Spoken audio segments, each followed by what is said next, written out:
नमस्कार, रुचकर मेजवानी विथ स्मितामध्ये तुमचं स्वागत आहे।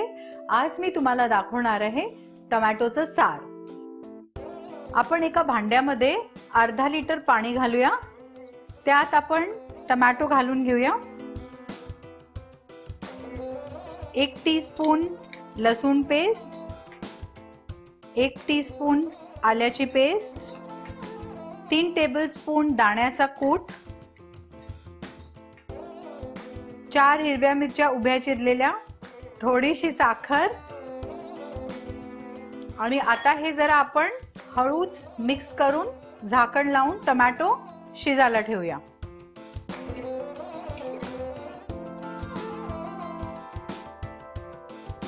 आपण जवळजवळ 10 मिनिटं हे मीडियम गॅसवर शिजायला ठेवले होते। तुम्ही बघू शकता ह्याची सालं निघालेली आहेत। आता आपण गॅस बंद करून हे थंड करायला ठेवूया आणि थंड झालं की ह्याची सालं आपण काढून घेऊया। हे बऱ्यापैकी थंड झालेले आहेत। ह्याची सालं काढून घेऊया आपण। आता जितके निघतील तेवढेच काढूया। हे आता थोडेसे आपण मॅश करून घेऊया आणि मग कंप्लीटली थंड झाल्यावर आपण हे मिक्सर मध्ये वाटून घेऊया।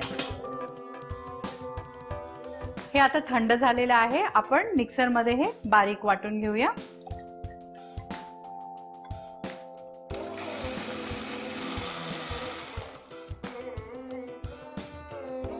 हे छान बारीक वाटलं गेलेलं आहे। आता हे आपण एका वेगळ्या भांड्यात काढून घेऊया। आता ह्याच्यात मी 1 वाटी जाडसर नारळाचं दूध काढलेलं आहे ते घालून घेणार। थोडंसं पाणी घालणार त्याच्यात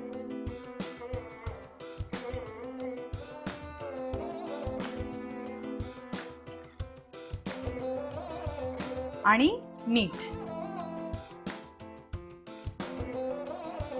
मिक्स करून ह्याला छान एक उकळी देऊया आपण। किती सुंदर आणि क्रीमी दिसतंय ना हे। ह्याला छान उकळी आलेली आहे। आता आपण गॅस बंद करून त्याला एक फोडणी देऊया। फोडणीसाठी 1 चमचा तूप आपण छान गरम करून घेऊया। तूप छान गरम झालेलं आहे। त्याच्यात आपण एक छोटा दालचिनीचा तुकडा आणि 2 लवंगा घालूया। दालचिनी आणि लवंगाचा फ्लेवर तुपात उतरतो, त्याला 1 मिनिट लागतं, साधारण 1 मिनिट। ते झाल्यावर आपण 1 चमचा जिरं घालून घेऊया। जिरं जरा तडतडलं की आपण ही फोडणी टोमॅटोच्या सारामध्ये घालूया। आपलं हे सार तयार झालेलं आहे। मला जनरली टोमॅटो हा प्रकार आवडत नाही। टोमॅटोचं सूप चालतं आणि सार मला अतिशय आवडतं। तर हे सार भाताबरोबर नक्की बनवा आणि खा आणि एन्जॉय करा। अशाच सोप्या रेसिपीजसाठी रुचकर मेजवानीला सबस्क्राइब करा।